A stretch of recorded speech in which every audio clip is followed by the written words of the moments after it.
So as we have witnessed a stellar speaker and a series of session, great insights on a day one, and inaugural ceremony by Shri Nitin Gadkari ji, Honorable Union Minister, Minister for Road Transport and Highways, Government of India, and by Shri Devendra Fadnavis ji, Deputy Chief Minister, Government of Maharashtra.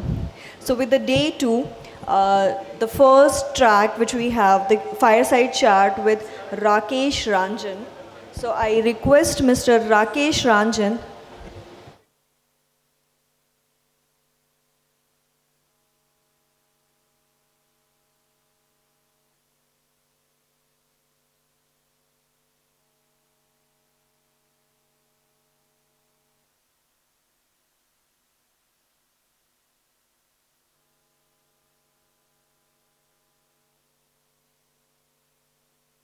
And even we have witnessed the great series of pitching sessions as well yesterday by Devik Moringa, showcased by one of the very prominent startups. So they are coming up with cancer detected treatment. So it's in a very early stage. So there was a very great series of pitches that had happened. Some has received the investments too. So with that, so I think we'll be starting soon the day two of Advantage Vidarbha.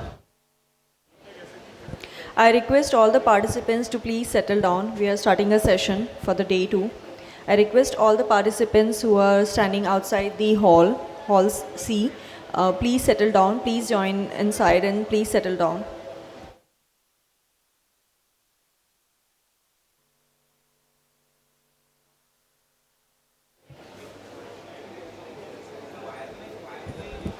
Good morning, everyone. I am Nidhi Baushe from Delaplex. I welcome everyone on behalf of Advantage Vidarbha, hosted by Association for Industrial Development.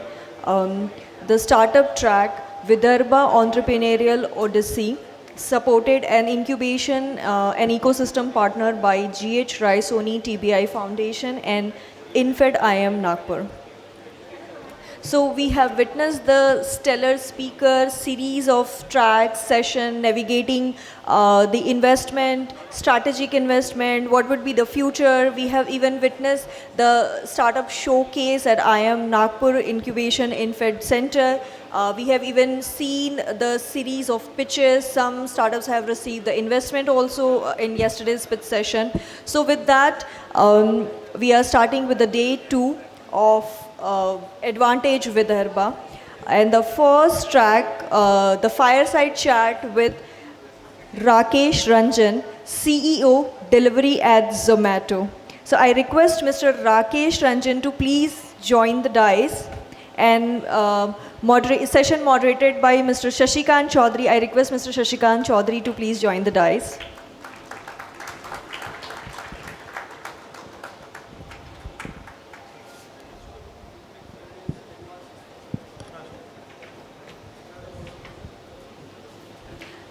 I request my team to please I request Mr. Shashikant Chaudhary to please welcome Mr. Rakesh Ranjan. And our side of token of gratitude to Mr. Rakesh Ranjan.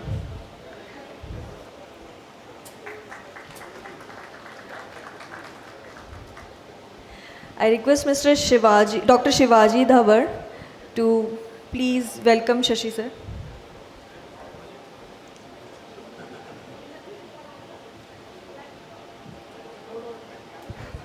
Okay. Okay. So, Mr. Rakesh Ranjan is the CEO of Delivery at Zomato. He brings the expertise to the global sales and operations of food delivery business. He was the former project leader at the Boston Consulting Group, BCG, specializing in the business turnaround, growth, portfolio strategy, and a large-scale organization and a wide transformation. He played a crucial role as a business manager in two portfolio firms of a Blackstone and emphasizing growth and exploring new market. Previously, he served as a principal consultant in a strategy vertical at a PricewaterhouseCoopers, showcasing a business background in the diverse growth and exploring new opportunities. Mr. Shashikant Chaudhary is a serial entrepreneur, currently a co-founder of Happy Eater and a Babyverse, and that's his 10th venture. He has invested in more than 30 very interesting startups. He is a limited partner in a leading seed funds like Bloom Venture and IIFL. He was the managing director for India Global Logic, managed more than 4,000 engineers in India. And that has been acquired, Global Logic has been acquired by the Hitachi. And Shashiji has also received award for the Global Nagpur Award for bringing Nagpur on an IT map of India. So with that, over to you, Shashiji. Okay. Thank you. Warm welcome to everybody over here. It's the first session, and of course we have Rakesh to speak on many things, and I hope that this will bring in some kind of interesting insights for the startups who are sitting over here. We will take the discussion as it flows. We'll start with this kind of a initial set of questions to get the ball rolling, and then we'll dive into kind of a free kind of a discussion. Yeah. Right. Sure. Yeah. So, of course, Zomato is very well known name in this space, so it doesn't need an introduction. So, wanted to understand your perspective in terms of how this space has evolved into the last 5 years. Yeah. Okay. Perfect.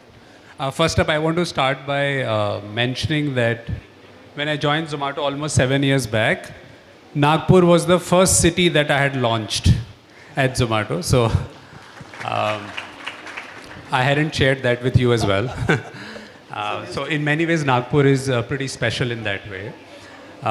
Coming back, I think for food delivery, most of us have been customers at some point in time. Either we have tried a food delivery like Zomato or Swiggy or some other app, right? In the last 5 years, I broadly want to say that the industry has underwent 3 distinct phases.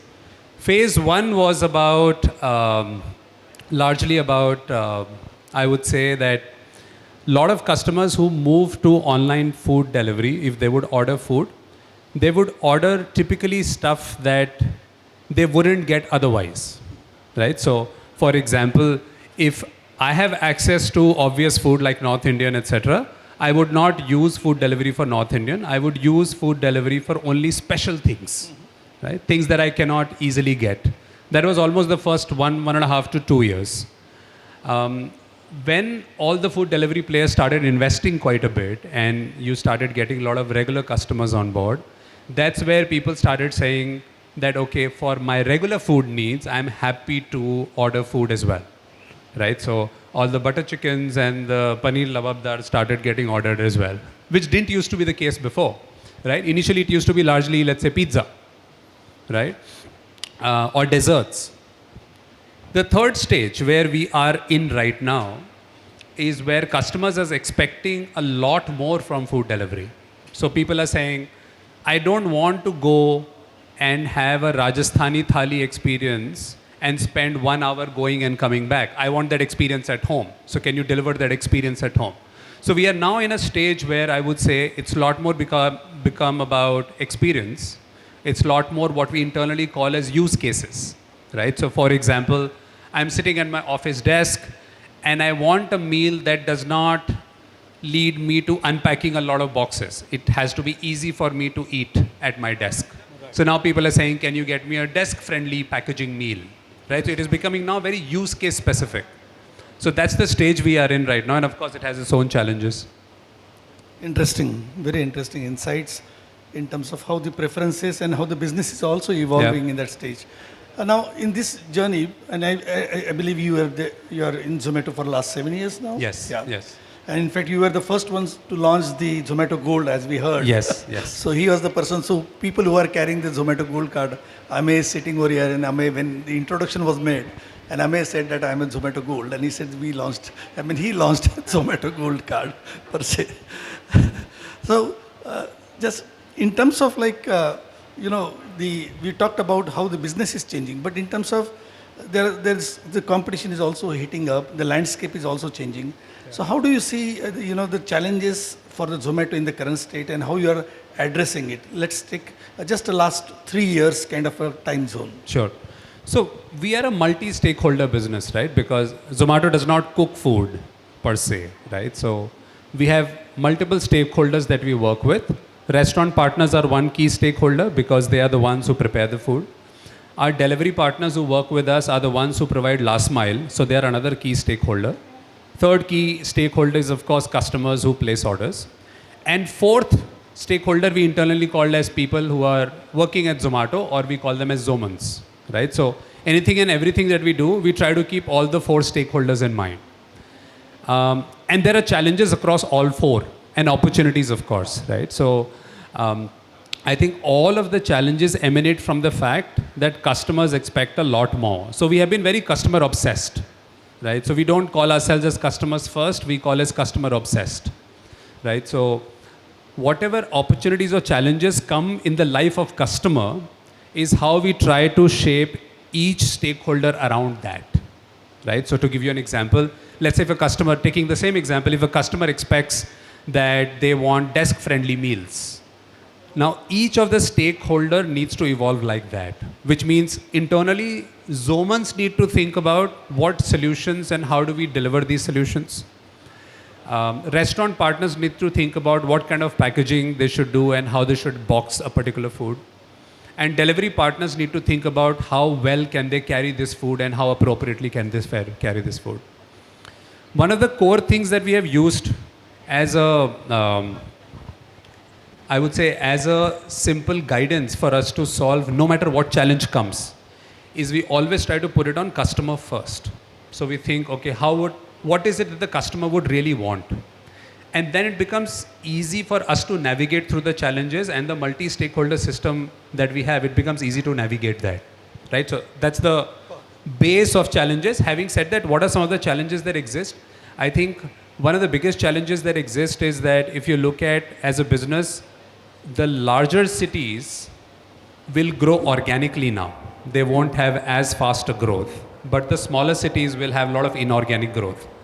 Now, the obvious challenge is the smaller city customer does not think like the larger city customer. To give you an example, in Delhi, if I want to go to a restaurant, it will take me an hour, 30 minutes, right? So 30 minutes going, 10 minutes figuring out parking, reaching 10 minutes up the lift, the last floor, and so on.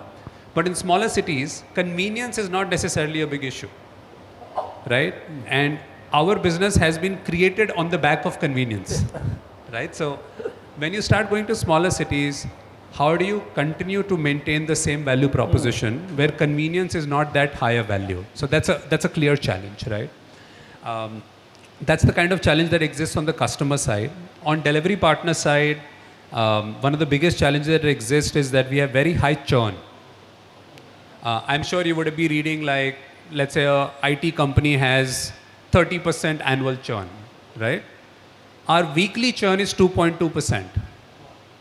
Weekly, right? And if you compound that on week-to-week basis, you can imagine, right? So every couple of months, in a way, the whole delivery partner fleet churns, right? Largely because delivery partners use our platform as a stopgap arrangement for a formal job, right? So we are a gig work for them. So how do you continue to make sure that they find it interesting enough and exciting enough to work at Zomato? That's a key challenge. There's a lot of tech we use behind that. The other thing, if you look on the restaurant side, and I always say this, there's not a single Indian QSR, not a single Indian QSR which works across the country, right? Fortunately or unfortunately, it's Burger King, McDonald's, which are all international organizations. None of them are Indian, right? And we Indians love to say that India is all about food. It's such a big irony, right?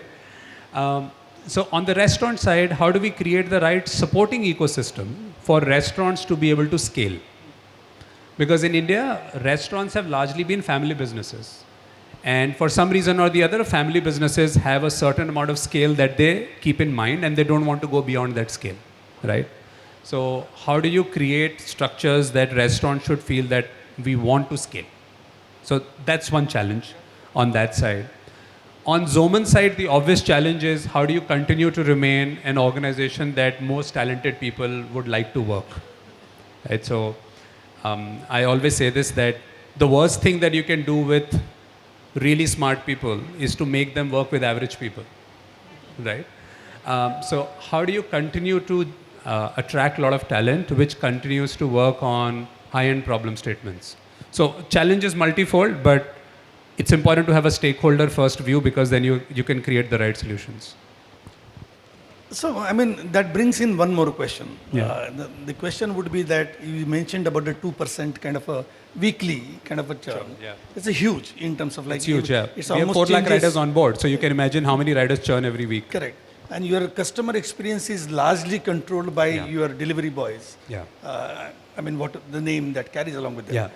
And you be obsessed with the customer Yeah. success per se or experience per se.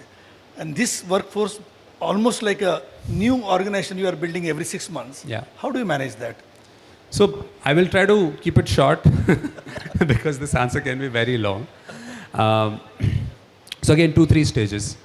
First stage is what we call as onboarding stage. And we use a lot. So we don't have a single physical center for onboarding our delivery partners. It all happens remote. 100% of our onboarding happens remote, right? During the time of onboarding itself, because it's a video-based onboarding, we are able to get a little bit of sense of how focused the delivery partner is. Okay, so there is a lot of algorithm at the back end which sort of points in that direction. Basis that we allocate different kind of trainings for them before they do their first order. Okay, so that's the first stage. Beyond that, we know that there are certain aspects about certain types of food which not everyone understands. For example, a lot of delivery partners think pizza ko aise le ja sakte hain, right? They would carry pizza like this, right? And the pizza is going to be ruined. So the first 10 to 15 orders, we don't allocate sensitive food items to a new rider. Right? So, and that, of course, all of that algorithm sort of works in the back end. Only when that rider has had 0 spillage cases in the first 10 orders do we allocate them a pizza order. Right? So that's the level of depth that goes into it. Third is the biggest customer service differentiator is the quality of assets that a rider uses. What I mean by that is that if someone is carrying kadai paneer in a polythene and not putting in their bag, it will not remain hot, right? Because all our bags are insulated and all of that. So asset compliance is a large metric by which we are able to determine customer experience. For that, we have a very interesting feature. Our riders have to take a selfie at the time when they have just picked up the food from the restaurant. And that selfie has to be taken with their bag. Okay, so we sort of throw an interrupt on the phone, which is their app, and basis that they have to take a selfie, and then our system is able to figure whether the rider is wearing a Zomato t-shirt or not, is it the same rider or not, and does the rider have a bag or not, right? But this is easier said than done because our country is country of jugaad, right? So a lot of people, what they do is they carry an A4 print of a rider's photograph. Okay? Now let's say I am impersonating you. I will carry a photograph of yours, and the moment a selfie check comes in, I'm going to put the A4 size picture in front. So we realize there's a fair bit of impersonation that's happening. Right. So we had to sort of build a small AI algorithm which checks for liveliness of the face. Right? Because an A4 photograph is not going to blink. It's not going to twitch. Right? So we have a liveliness indicator on that. Having said that, people continue to game and we continue to sort of solve for this. So one of the things is, for example, let's say we both are delivery partners. I am not carrying a bag and you are carrying a bag. So I'll just stop you and then I'll take a selfie with your bag. Okay. So now we are putting QR codes on bags. So there are a lot of other things. So it's like we move one distance and fraud moves two distance, right? 2 steps. But this is the kind of work that keeps happening at the back end to be able to create the customer experience that you see right? So for example, my father-in-law will keep saying, "Arey, kya complicated dhanda hai tumhara? Kuch to complicated hai nahi." You know, someone places food on an app and you give it to a rider, and that rider comes and gets it to me. What's so complicated about that, right? But there's a fair bit of complication just in terms of rider identification that happens. Yeah. Interesting. So, जैसा we heard and we sort of like somewhere we get to know that कि Mr. Dipender, he becomes a delivery man. Yeah. Yeah, he goes there, kind of a deliveries, and himself delivers an order over there. Is this happening only with him or some other people are also involved? So all Zomans, when they join in, 1 week they have to be on the ground, out of which 2 days, full days, has to be as a delivery partner. They have to deliver orders. They have to wear Zomato t-shirt. And for folks who are not comfortable riding a bike, we actually get them another person to ride the bike, but they have to be on the bike. So they can't deliver on car, for example, because they'll not appreciate what it takes to go into the nooks and crevices of our country, right? So everyone has to go through that. Every 3 months, we have what we call as a mandatory frontline day. Our frontline day is not limited to delivery partners only. So you can choose to be a delivery partner. You can choose to be a restaurant in-kitchen employee. You can choose to be a restaurant packaging employee, or you can choose to be a customer support executive. And you can't take the same thing again. So in 9 months to 12 months, you would have been a customer agent. You would have been in the kitchen of a restaurant. You would have done packaging at a restaurant, and you would have been a delivery partner, and this will happen every year. So while he does this twice to thrice a year, all of us end up doing it a lot more frequently across the year. So it brings one more question now. Yeah. So in terms of like, because this becoming the ordering through Zomato for restaurants per se is becoming a significant part of their business. Yes. Which way they were not sort of like they started out with. Yeah. Now it's an additional line which is contributing to their top line as well as bottom line, and it's a different set of all logistics. Yes. Are you seeing that kind of a trend that now people are in advance planning for this complete separate infrastructure for the restaurants? Yeah. For the uninitiated, there are, let's say, 2 types of restaurants which do deliveries. One is which the restaurants that you and I go to, and they also deliver. And there are also second type of restaurants which are popularly called as cloud kitchens, right? Which means they only deliver, right? Over a period of time, the ratio has shifted a little more towards cloud kitchens, right?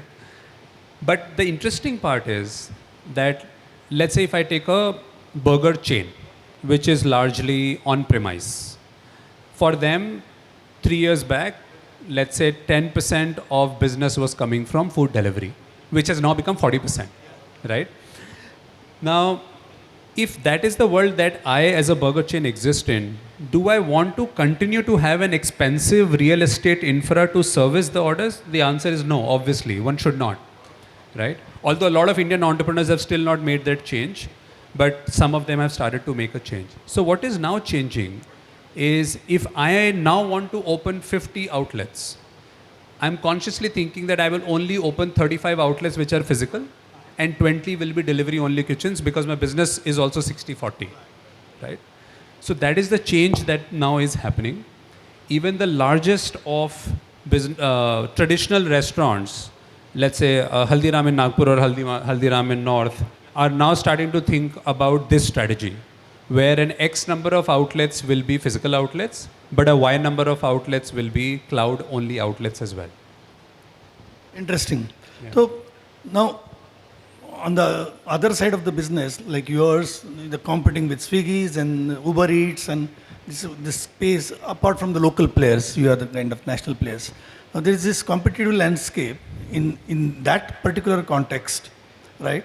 अभी तो आपका तो competition भी लगा है कि platform fees इसका कितना है और आपका कितना है so in terms of managing the customer experience and still making sure that you get a kind of a prominent share how are you playing out in this competitive landscape what are those challenges and it would be interesting to know what are the strategies Okay.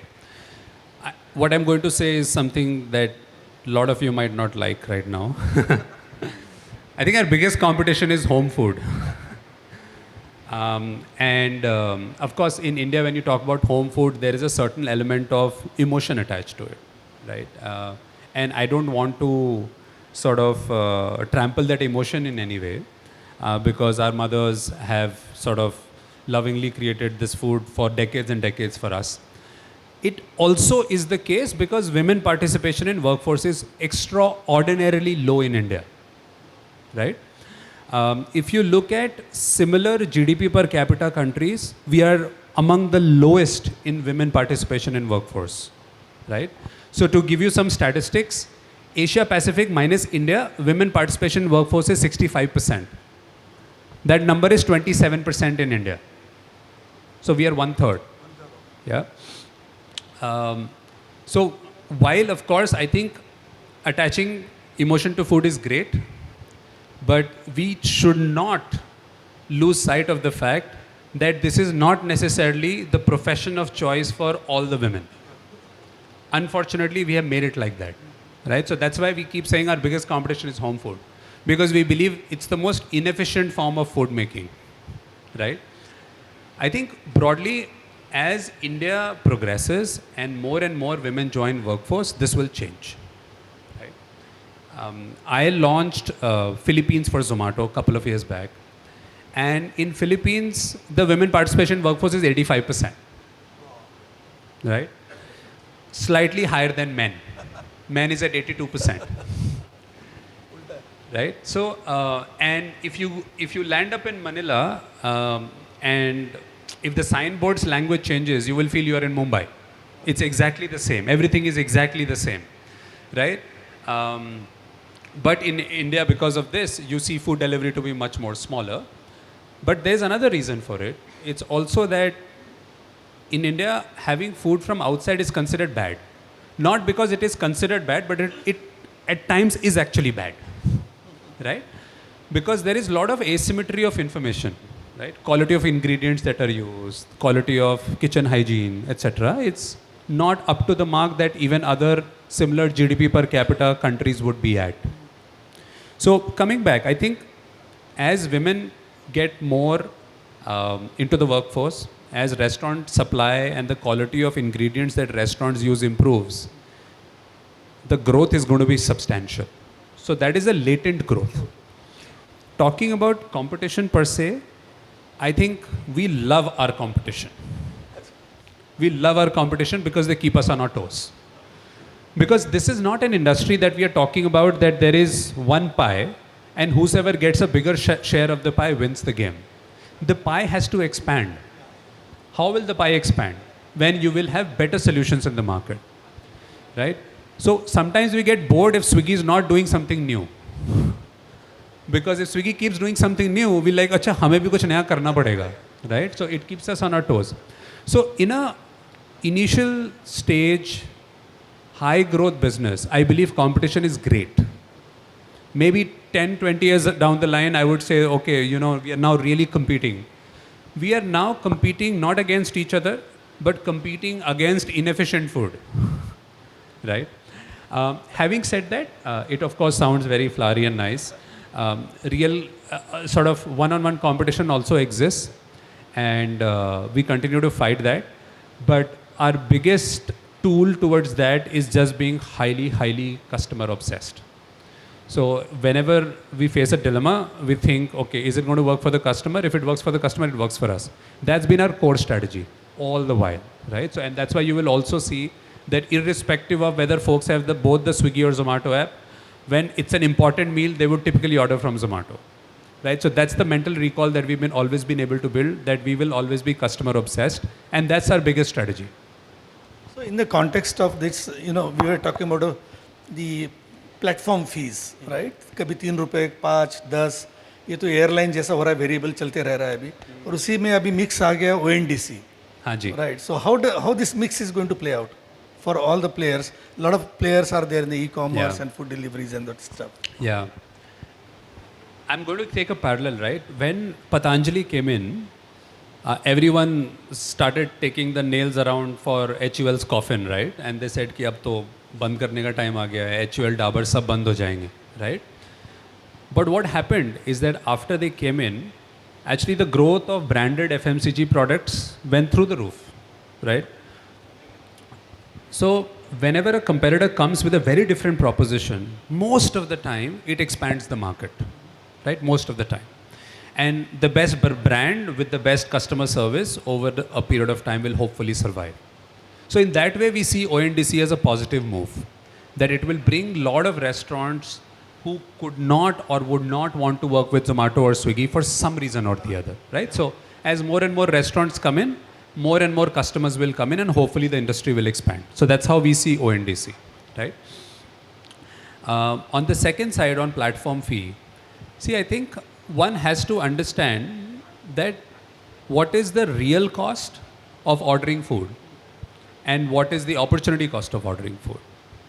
What I mean when I say that is that I would not be happy paying 30 rupees as delivery charge without realizing. So I'll give you a small example, right? So I live in Gurgaon, and a lot of my neighbors would say, अरे तुम लोग 50 रुपये delivery charge करते हो, हम तो नहीं कर रहे order. हम तो अपने ड्राइवर को भेज देते हैं लाने के लिए. Right? And some of you would smile and laugh about that, right? Because the driver will most probably spend 120 to 140 bucks on petrol, right? Going and coming. So many a times we don't calculate the cost in the right way, right? So I believe that for us to be able to introduce platform fee, it's important for us because it makes us viable. It gets us to a place where we can invest in a lot of things that we are talking about, because this is a direct addition to our bottom line. On the other side, I understand a part of it would irritate customers. I understand that. But overall, if you were to look at it, this is no cost as compared to the cost one would incur if one was to go out and eat by themselves. I had like only 10 minutes talk with him in the networking lounge, and I literally figured out we can sit for a day. He has so many things we talked about, some pieces of profitability versus the growth. We talked about the culture inside, what were those unique things. If we were to continue on that track, already I'm getting the signals from both sides, left and right, Okay. that these are like next, kitna minute lena chahiye hum? How much? Because we want 2 to 3 minutes. Okay. So what we'll do is just we'll try to be as fast as possible. Sure. I'll ask 1 or 2 questions short, and then we'll open 2 questions for the audience. Yeah, I think Q&A is what we should do as well. Q&A is सबसे important. But what I wanted to, just continue the thread, what the discussion we had in the networking lounge, in terms of your and theory. Yeah. So please talk on that and theory part of it. That's very interesting for the audience. I have a lot of theories, don't subscribe to them, but maybe just use them and humor them at some point of time to just challenge your thinking. We were inevitably discussing growth versus profitability. Everyone tends to talk about that, right? I don't know how many of you have studied math, but if I was to draw a graph between growth versus profitability, let them be X and Y axis, right? And people usually think, या तो startup life y equal to 3 line है या x equal to 3 line है. What it means is that either you become profitable and you continue to chase profitability, or it is y equal to 3 line and you continue to chase growth, right?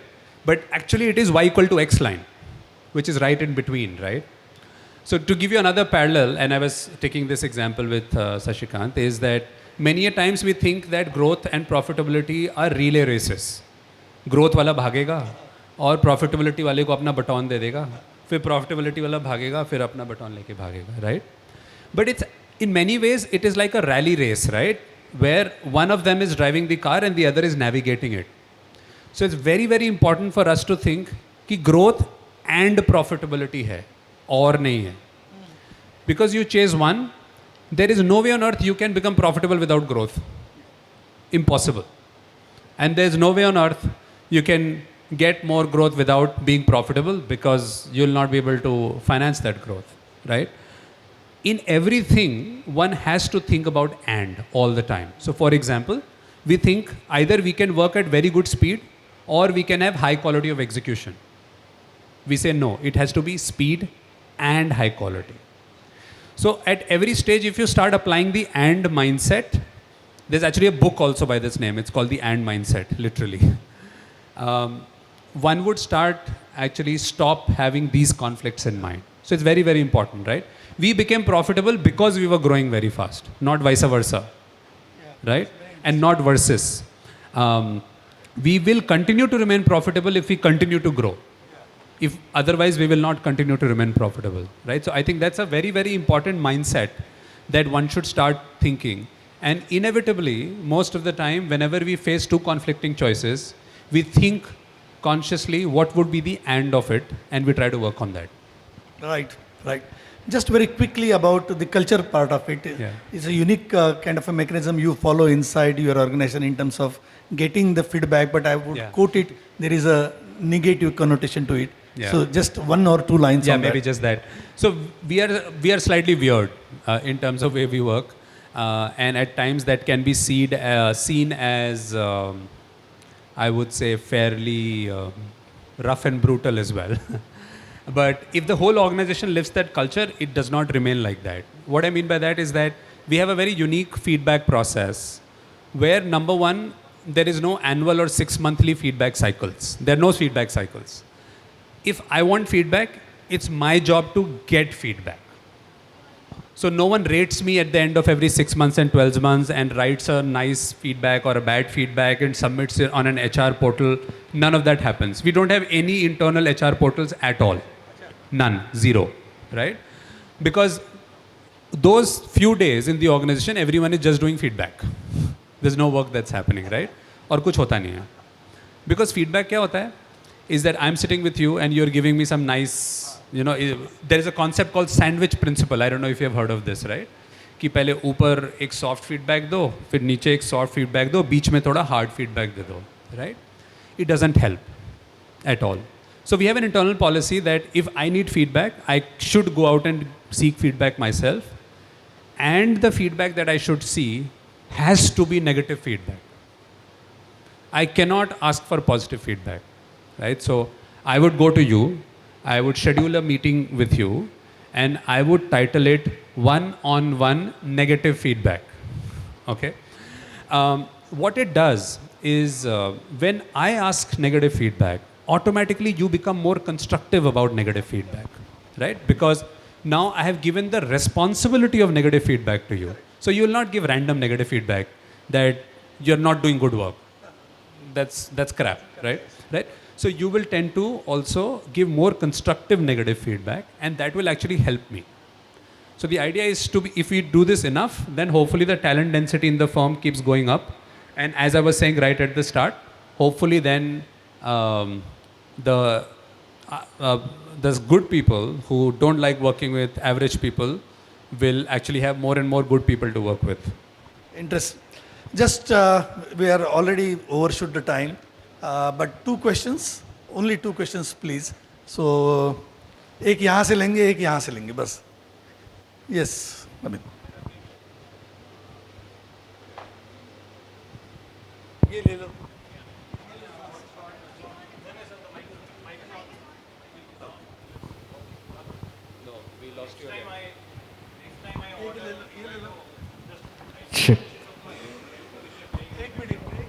Yeah. Hi Rakesh. Hi. This was a wonderful session. Next time I order on Zomato, I'll be conscious all the algos which are playing in the background. Sure. So during COVID, we heard some negative news that there were these make-believe cloud kitchens which were copying the brands. There were many cloud kitchens in many metro cities in the country which were not the original brands, but the order were routing through them. So as Zomato, what precaution you take that if I have ordered from a particular brand, let's say McDonald's, the order is only coming from McDonald's and no other place? Sure. So first up, I wasn't aware कि ये हो रहा था.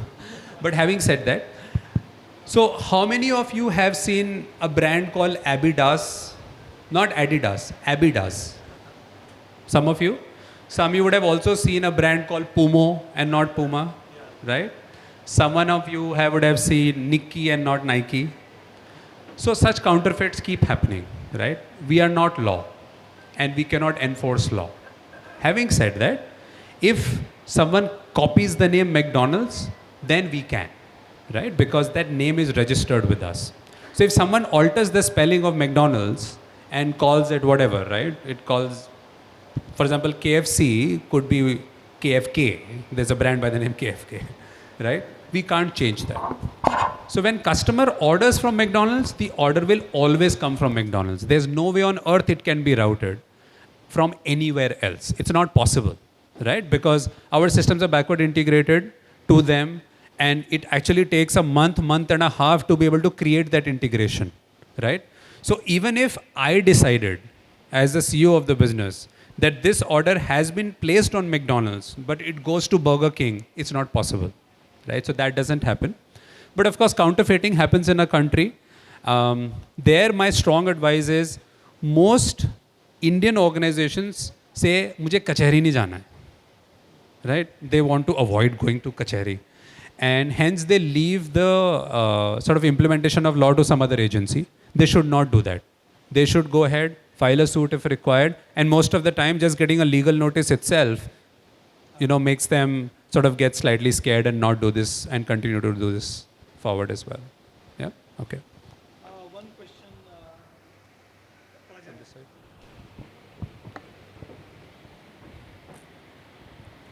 Fascinating insights, Rakesh. Few years ago, Amazon worked with some of its leading partners for working on packaging and making it green, making it sustainable, reusable. Any thoughts on how and is there a collaboration between you and Swiggy to really optimize that? Because that really is a supply chain problem. Yes, it is. I think it's multifold. One is most businesses in India tend to be very, very cost conscious. And sustainable packaging solutions have still not achieved the right level of cost efficiency. Having said that, there are a few things that we are trying to do, right? First is we have recently launched a sustainability packathon where as Zomato, we will be investing, we'll be actually giving grants to businesses which come out with very high quality but relatively low cost sustainable packaging, right? So that's one small step in the direction. Second is on the app as well. We have now introduced a feature that if as a restaurant you are using sustainable packaging, we tell the customers that this restaurant uses sustainable packaging. So that hopefully also spurs the demand and the need for sustainable packaging. On the other side, there is a B2B business that Zomato runs. It's called as Zomato Hyperpure. It's a business that I sort of scaled up in the last 20 months. That business only sells sustainable packaging to all the restaurants under its network. So we are trying to do a few steps, but I think a lot more needs to be done, a lot more. And that's where we'd like to collaborate with, our fund. One of the big theses of our fund is compliances with ESG and yeah. So sure, we'll connect offline as well. Yeah. Okay, perfect. I'm going to be around here for some time, so if you have more questions, happy to answer. Thank you so much, Rakesh and Shashi ji, and thanks for the wonderful insights. I request Prerna Munot to please present the goodies to our keynote speaker. And I request, so Devik Moringa is a startup supported by IIM Nagpur. I request Dr. Shivaji to please join the dais for a group photo. Prerna, can you please stay back? Yeah, for the group picture.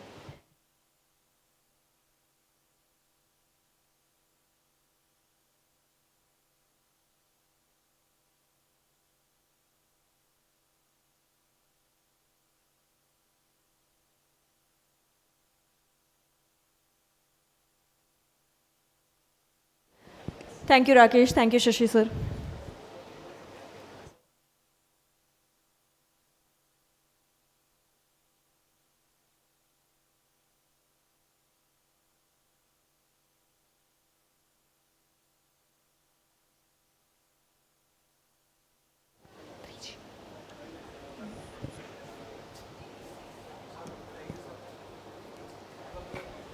So moving to first panel discussion for the day, a guide to effective bootstrapping and cost management.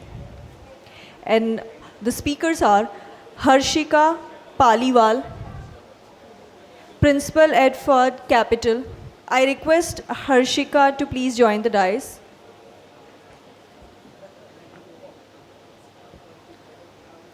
Okay, so next speaker, Miss Pooja Parmar, Senior Associate at Equimity Investment. I request Pooja to please join the dais. The next speaker, Mr. Rahul Narvekar, founder and CEO of India Network. I request Mr. Rahul to please join the dais.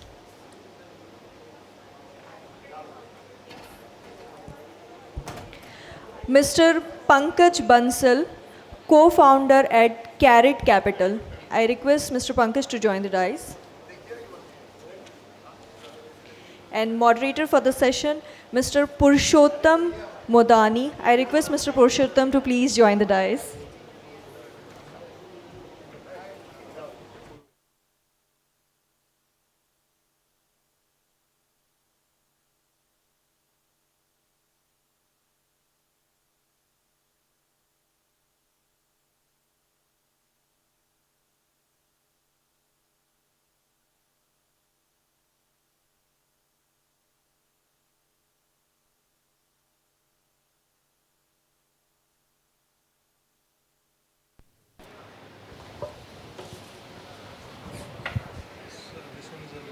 Frequency, you'll have to hold it.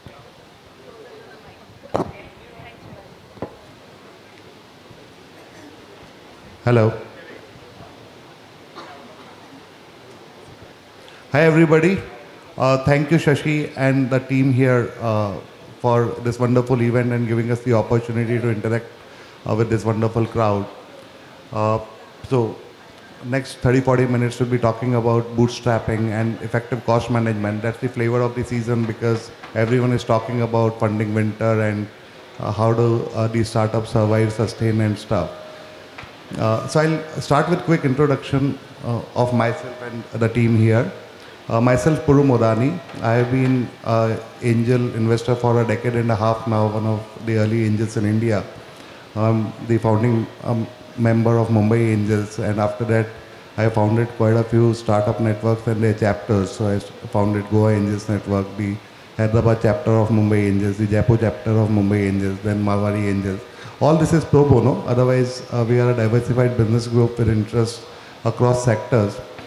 So that's a quick about myself. I have a fairly decent asset allocation in my portfolio towards startups. So that's what keeps me actively engaged. As an asset class, it has done well for us, but the other engaging part about being in this ecosystem is the learning and the knowledge which you gain by being here, and you get to interact with fantastic people, young guys and guys all ages. So I'll just pass it on to the team here for a quick introduction. I am Rahul Narvekar. I am popularly known as the Seema auntie of the startup ecosystem because my superpower is that I can talk to a 72-year-old old economy Lalaji in Ludhiana and convince him why he should invest in a 17-year-old kid from Vidarbha and vice versa.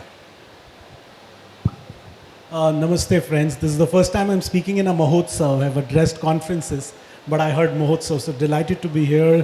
Thanks to Shashi, Ashish and my partner project for getting me here. I wear three hats. One is I run this fund called Carrot Capital, which is investing in supply chain and people chain, Carrot Capital. Second, I ran this company called People Strong Technologies, which is a SaaS solutions for HR. I'm the founder. And third is I sit at Prime Minister's office for a day where I'm on the board of Karmayogi Bharat, which is capacity reforms for bureaucracy. So those are the three things I'm involved in, and looking forward to our conversations. Hi everyone, this is Pooja from Equanimity. We are an early stage venture capital fund investing from seed to Series A. We invest across sectors in technology enabled companies based in Mumbai, but keep traveling wherever entrepreneurs are to meet them and understand their idea. So yeah, look forward to the session. Hi everyone. This is my hometown. It feels lovely to be here. So I was born and brought up in Nagpur. Till 2018 I was here. Post that I now work with a fund, which is an angel fund. We invest in early stage startups across the sectors. And I also work with an SME fund where we kind of help industries or startup get listed. They work around their pre-IPO deals and DRHP and IPO as well. So that's a bit about me, and yeah, happy to kind of have the conversation.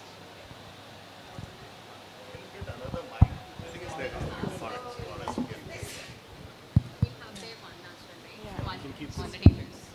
All right, so let's start with the subject. Bootstrapping, essentially, bootstrapping is about building a business, whether a new age or a conventional business, with your own funds, with the revenues which you generate through the business, and with probably some borrowings from family or friends as equity or debt. So that's the classical definition of bootstrapping. We don't get to hear a lot of bootstrapping in the new age startups, because fundraising is a kind of must do for the startups, or at least what they feel. But that's not the case. So if you look at some of the really large stories in India, say Zerodha or Zoho for that matter, or Freshworks before they raised the institutional round very recently, or Fusion Charts, all these are bootstrapped companies, and they are like in the unicorn club, doing really, really well. So how long can you run a business being bootstrapped is again a business specific question which needs to be answered. But I think, and conventional businesses were all about bootstrapping. If we talk about the conventional economy, the manufacturing sector, or even the services industry for that matter, most of these were bootstrapped for a long, long time before they went public, IPO and all of that. So I think that trend is now shifting to the new age economy businesses as well. And everyone is talking about the funding winter, how the funds are being invested or deployed only in the positive unit economics or the positive bottom line businesses. So bootstrapping has become a necessity for a lot of businesses. Even for the guys who have raised money earlier, they are now moving back to bootstrapping because they don't have an option to raise any more money further. So so it's again the differentiation between the growth and the bottom line, right? So do you create a business with a healthy bottom line, or do you chase the growth? And can you do both by being bootstrapped as well? So a quick question to my fellow panelists here: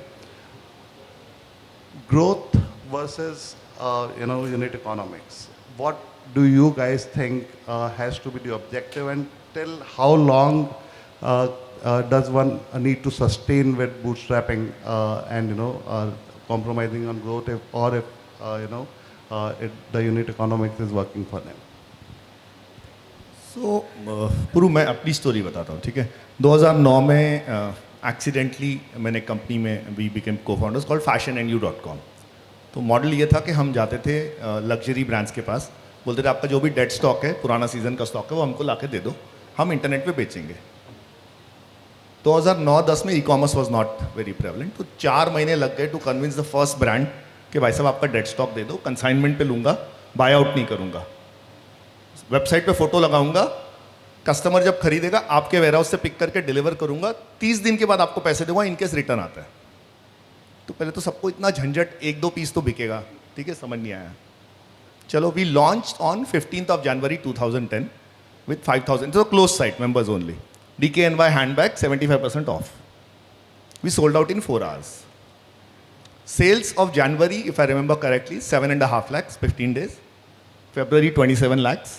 March 65 lakhs, अप्रैल 1.2 करोड़. तो जो जे कव बोलते हैं इस भाषा में वो आ गया. Sequoia Capital came and gave us $8 million. Then we got 40 million. Then we got 128 million. Then we got everybody's attention. So Mukesh pivoted from doing gifting to fashion. सबको ही आ गया. अब वो लोग जाने लग गए ब्रांड्स के पास. अच्छा, फैशन न्यू क्या बोलता है? कंसाइनमेंट छोड़ो, ये चेक पकड़ो, I am buying out your entire inventory. We came under pressure from our investors saying, boss तुम क्यों नहीं, तुम्हारे पास बैंक में पैसे पड़े, उठा लो. So first rule of that model, we broke. 1.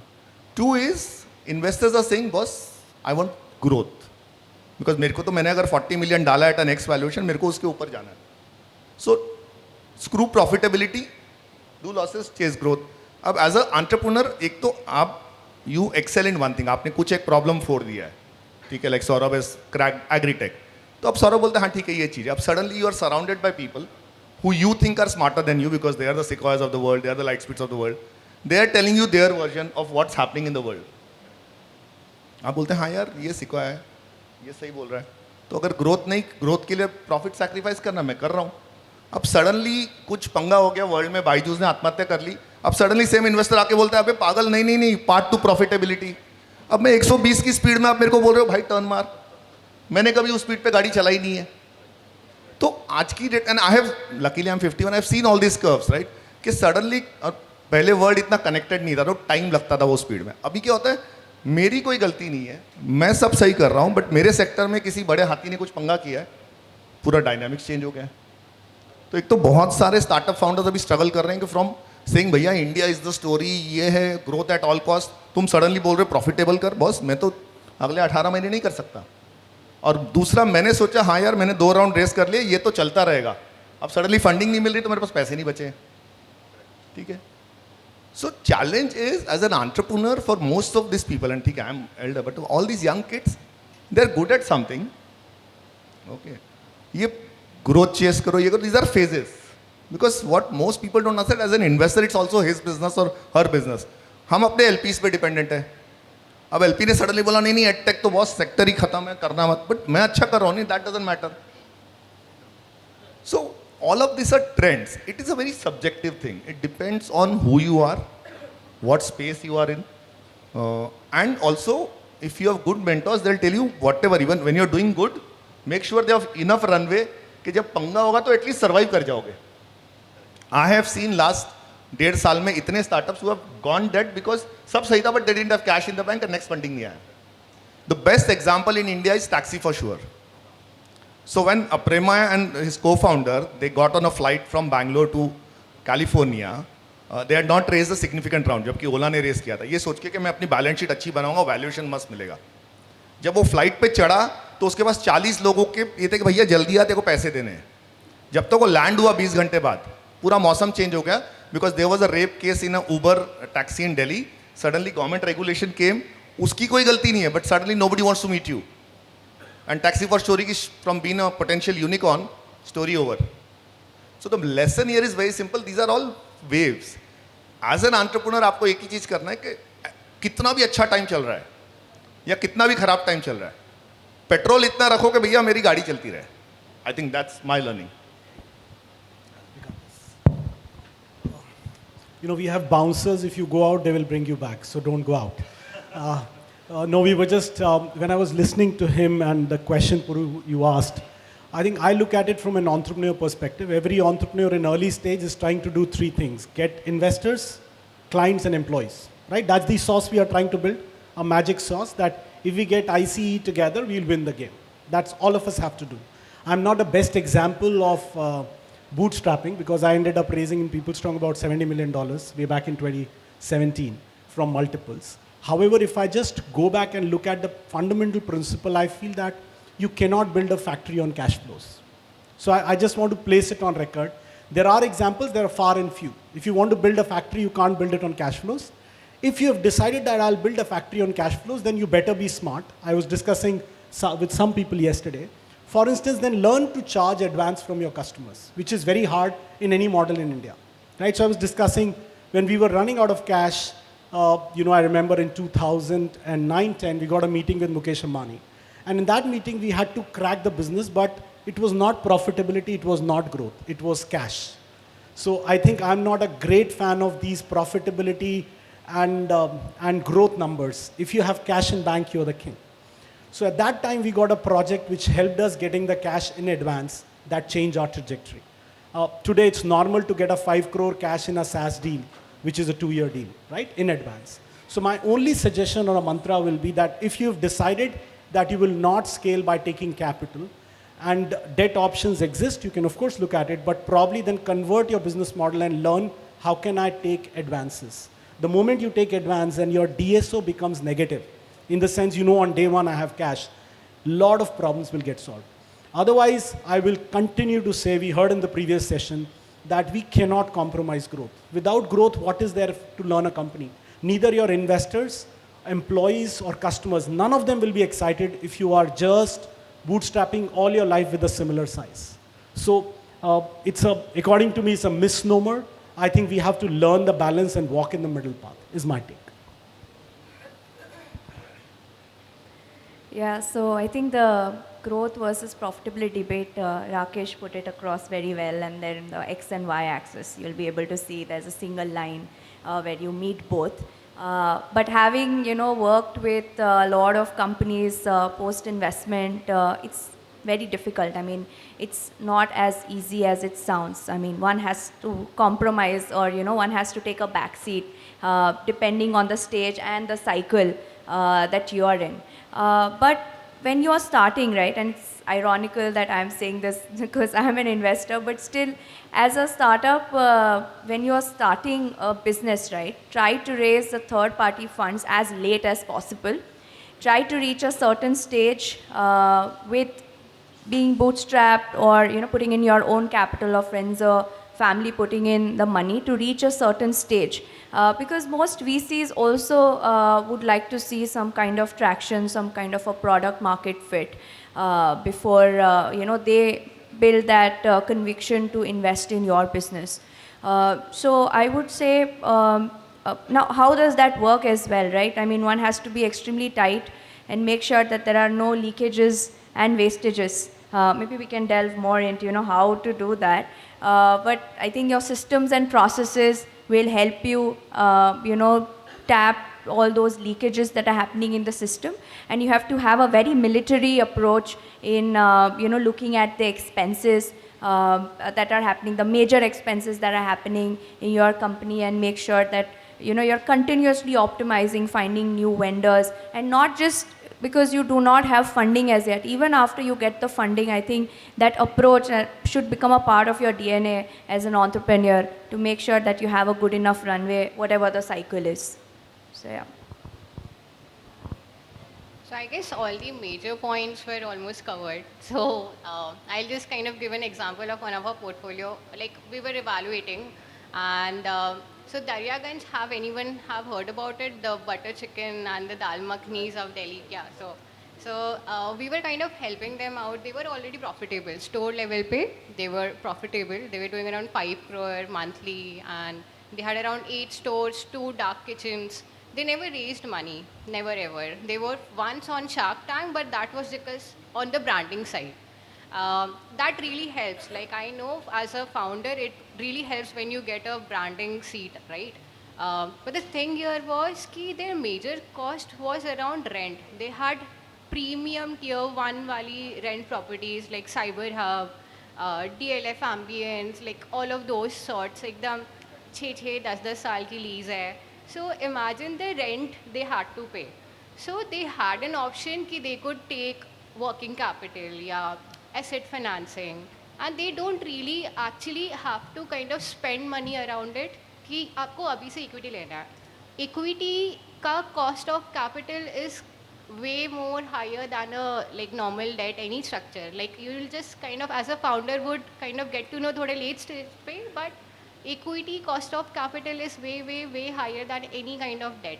So if you think some of your fixed capital could be worked around working capital or balance sheet or kind of asset financing kind of a structures, just kind of structure that around. So that would be my additional point. All the points were covered. I think fantastic diverse views here. एक चीज़ जो मेरे को लगता है कि हम miss करें इसमें is the DNA of the founding team. So is the founding team willing to answer to the investors? I think that's a very critical aspect of this entire story, because some founders are very temperamental in nature, and once you have investors in your board, then everything that you do would be tracked essentially. So are you willing to take that path of answering to people on the way to run your business? You think you are doing it the best way because you are the founder, but sometimes that's not the best, and sometimes the companies outgrow the founders. So it's good to have a good board if the founder can take the company only to a certain level. So but are the founders willing to take that call for themselves and the company? I think that's another larger question which needs to be answered whenever you are deciding on bootstrapping versus raising external round and all of that. The other is the sector-specific stories, right? So certain sectors would always, converge into a monopoly or a duopoly kind of a play. For example, there's a cab on demand or the food delivery business. So you have like 2-3 clear-cut winners in each of these businesses. So can you bootstrap a business to that level? Is that a real possibility, or do you really want to achieve that level in the first place? Because large stories to me cannot be built without external funding. If you are looking at creating a story which is industry leading kind of a story, that cannot be done without external funding. So I think the stage is also something which basically would define whether you would remain bootstrapped or you would go for external funding. So any additional views that you guys would like to add here? Yeah. So there's a saying that if you take capital too early, you take away the birthright. If you delay it, you take away the destiny. Right? The balance is what we have to maintain. So the larger question is, what's your purpose? If your purpose is, I want to bring more money for my family and nice, nothing wrong. You can bootstrap longer. But if your purpose is, for instance, when I met Deepak Parekh, HDFC founder, he was our investor. I used to ask him, very normal car, right? He used to run in a sedan, very normal, humble office, right? So I used to ask him, sir, आप ऐसा क्यों करते हो? और वो हमेशा बोलते थे, मेरा जो कस्टमर है वो 2-wheeler चलाता है या मारुति 800 उस टाइम में. He said, मेरा कस्टमर वही है, मेरे को सारे हिंदुस्तान को घर दिलाना है. Housing. Just think that purpose. It's of course the most profitable housing company of the country, right? But the point is, what's your purpose? If your purpose is not clear, like when Project and I are building this fund, we are saying, of course, we'll make money for our LPs, but we are saying if we cannot create 10 million jobs or help the India's trillion, it will not work. So if your purpose is clear, then probably at some point of time, it will nudge you to take funding. You can delay it, but you cannot say that I will never raise funding unless your So I think if you define purpose, then it's fine. Otherwise, it's just a dream. Yeah. Also, there are some of the other advantages. One is, of course, when you're raising external capital, one is the access to funds. But because the investor has seen the story of so many other portfolio companies, they'll tell you what mistakes a company has made that you shouldn't make. I think those inputs, because as a founder, sometimes you are just so focused on the problem, and you're so like on the ground. Sometimes it just you miss out on certain things that, okay, this is also an opportunity, this is also a low-hanging fruit that I could get access to. As an investor, we give them access to some new markets, through some of our global LPs or, some of, our venture partners, who have that expertise in the space. So as a B2B company, even as something as simple as cracking a big corporate, right? If it's going through a right person, right, you can crack it faster. So I think you need to also look at some of the, softer aspects. Apart from funding, what can a particular venture capital bring on the table? Because after investment, you are all on the same side. So there is a vested interest. And most importantly, after you've already raised capital from an early stage investor, considering that your business is doing good, they will help you even raise the next round. We at Equanimity are very hands-on, so we do get involved in the business, not in the operations, but be it the senior level hiring, be it, expansion geographically, or, getting a foot in the door, making introductions, and most importantly, the next funding round, be it, because it's a small ecosystem, be it through direct connects or be it through hiring good investment bankers who are very relevant to your industry. So we do get involved with the companies post-investment. So I think these aspects also need to be considered when you are raising the next round. So I'm personally privileged. I'm born brought up in Bombay. I live in Delhi. Okay. When अपन जब विदर्भ में जाएंगे या सूरत में जाएंगे या एकदम tier 3 में जाएंगे ना, वो बच्चा बोलता है सर मेरे को तो ये समझ आ रहा है, मेरे को स्टार्टअप करना है, मेरे को फंडिंग चाहिए. जो पहला चेक काट देगा वो मेरा इन्वेस्टर है, बिकॉज मेरे पास वो लग्जरी नहीं है टू फिगर आउट कि ये अच्छा इन्वेस्टर है, ये खराब है। इन्वेस्टर पैसा दे रहा है, ठीक है। आधे लोगों को क्या 90% लोगों को तो टर्म शीट भी समझ नहीं आती है कि टैग अलॉन्ग डायरेक्ट, वो अपने चार्टर्ड अकाउंटेंट के पास जाते हैं, अंकल ये क्या है, ठीक है। Because see the challenge is it is, I will with all due respect, it's like a caste system. Most of this kids will say जब तक मेरे को फंडिंग नहीं मिलती साला मेरी फैमिली भी नहीं मानती मैं कुछ अच्छा कर रहा हूँ, you know. So I have Saurabh sitting here, इसने ग्रो इट करके फार्मिंग का किया है। द डे ही came on Shark Tank and raise money from Piyush and Namita, life change हो गई ना भाई। घर वाले भी, सासू माँ भी इज्जत ज़्यादा देने लगी ना। तो पंगा is this, and I have been through that curve, ठीक है। तो यहाँ बैठ के हम बोल सकते हैं कि हाँ यार, यू नो, इससे फंडिंग ले लो, स्मार्ट। जो ग्राउंड पे चेस कर रहा है वो तो बोल रहा है यार जो दे देगा वो मेरा इन्वेस्टर है, ठीक है। Problem starts after the 0 to 1, 1 to 2 में, कि अगर मेरे पास 4 इन्वेस्टर है, अब मैं किसकी सुनूं? स्मार्ट सब लग रहे हैं। तो टिल द टाइम स्टोरी अच्छी चल रही है, लोग बोल रहे हैं सब बढ़िया है भाई। जिस दिन खराब हो गया, इन्वेस्टर जो हमारे साथ हुआ था, इन्वेस्टर बोलता है बॉस मैं तो सिर्फ एडवाइस दे रहा था, मैं तो इन्वेस्टर हूं, तू तो एंटरप्रेन्योर है, अगर मैं कर सकता तो मैं खुद कर लेता। सो हमने जब फैशन न्यू किया था, आवर इन्वेस्टर वो sequoia, lights, NVP, Nokia, Intel, ठीक है, सम ऑफ द स्मार्टेस्ट पीपल। 2010 में तो हम मतलब लगता था ये इनसे स्मार्ट कोई है नहीं। हम कपड़े बेचते थे। एक दिन एक मीटिंग में किसी सिकोया के बच्चे ने बोल दिया कि सर एक फ्लिपकार्ट करके कंपनी है बैंगलोर में, ये लोग मोबाइल फ़ोन बेचते हैं, उसमें तो कोई साइज़ का लफड़ा नहीं है, कुछ इन्वेंट्री का पंगा नहीं है, वो भी तो आजकल फैशन प्रोडक्ट है, तो आप लोग भी बेचो। अब हम लोग तब तक इतने बड़े हो गए थे, पैसे आ गए थे, हमने टीम हायर कर ली थी। हमारे बिजनेस हेड ने बोला अरे ब्लैकबेरी मिल रहा है, इलेक्ट्रॉनिक्स में 60% डिस्काउंट कहाँ से लाओगे, पॉसिबल नहीं है। उसको यूरोप से किसी ने ब्लैकबेरी दे दिया, उसने बोला एक फ़ोटो ही डालना है, हमने ब्लैकबेरी लगा दिया 60% डिस्काउंट पे। मुझे आज भी याद है 2010 में एक दिन में 68 लाख रुपीस की सेल, कंपनी का रिकॉर्ड। इतने खुश हो गए 4 सेल और लगा दिए before you could deliver the product. जब वो आया एक्चुअली हाथ में तो पता चला these are refurbished phones from eastern Europe which started dying after 3 months, ठीक है। वी टर्न टू बॉस, तुमने बोलो मैंने तो एडवाइस दिया था यार, धंधा तो तुम्हारा है। सो एज एन एंटरप्रेन्योर ज्ञान सब देते हैं यार, हम भी दे रहे हैं यहाँ बैठ के। जो बेचारा वहाँ बैठा है जिसको फंडिंग चाहिए, बोलते हैं यार जो पहला दे देगा वो मेरे लिए स्मार्ट इन्वेस्टर है। आई गेस इसी में वो लेट्स बाय वाला भी हुआ था ना, लेट्स बाय भी हुआ था, सेम स्टोरी।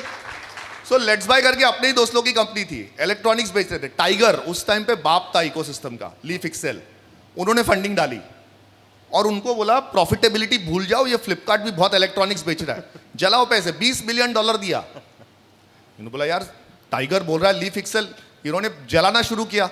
उधर मौसम बदल गया, यूएस में बोलता है बॉस सॉरी तुमसे नहीं हो पाएगा, अभी मैं तुमको 1 करोड़ रुपए में बेच रहा हूँ फ्लिपकार्ट को। वो फाउंडर आज तक सोचता है मेरे साथ क्या हुआ, शायद टाइम खराब चल रहा था, कोई सही बाबा से एडवाइस लेता है, उसकी कोई गलती नहीं थी, तुमने ही बोला था। तो यहां से इट्स अ डिफरेंट पिक्चर, वहां से it's a very different picture boss. Correct. Bootstrapping मेरे ख्याल से इसीलिए भी इम्पॉर्टेंट है कि आप रेजिलियंस बिल्ड करते हो, जो आपके पूरी जर्नी में काम आती है, क्योंकि ऐसा नहीं होगा कि हमेशा you will be flush with funds, you know, external fund specially. So I think अगर आप initial DNA of the company is around bootstrapping, आप रेजिलियंस जो बिल्ड करते हो वो आपको बहुत लॉन्ग रन पे लेके जाती है। I think that's very important aspect. But I am not advocating external investments, लेकिन एक जो इम्पॉर्टेंट एस्पेक्ट है beyond the level of bootstrapping is this world is all about value creation and wealth creation as well.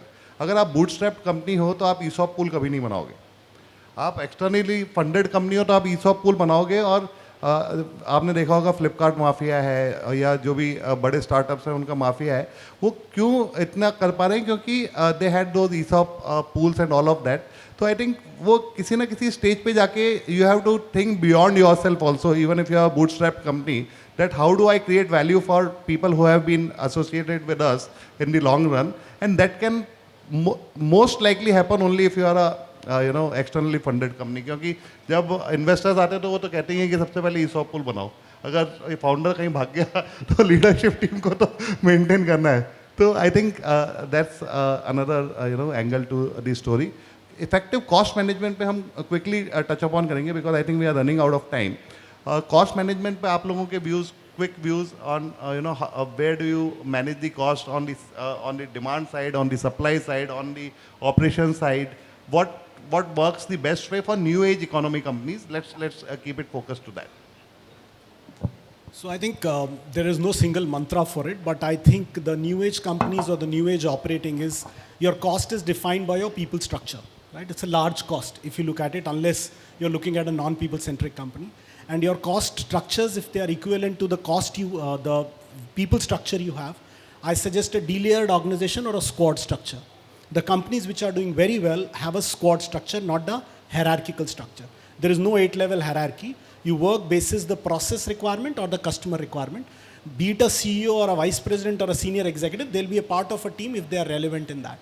So it's a squad-based structure which is winning over the traditional hierarchical structures. That is helping companies in 2 ways. One is to be more responsive and closer to customer. And number 2, the cash that you're spending, your cost structures come down. And number 3, you have the capacity to share wealth with employees if you have the intention to do so, right? So that's my take on this part.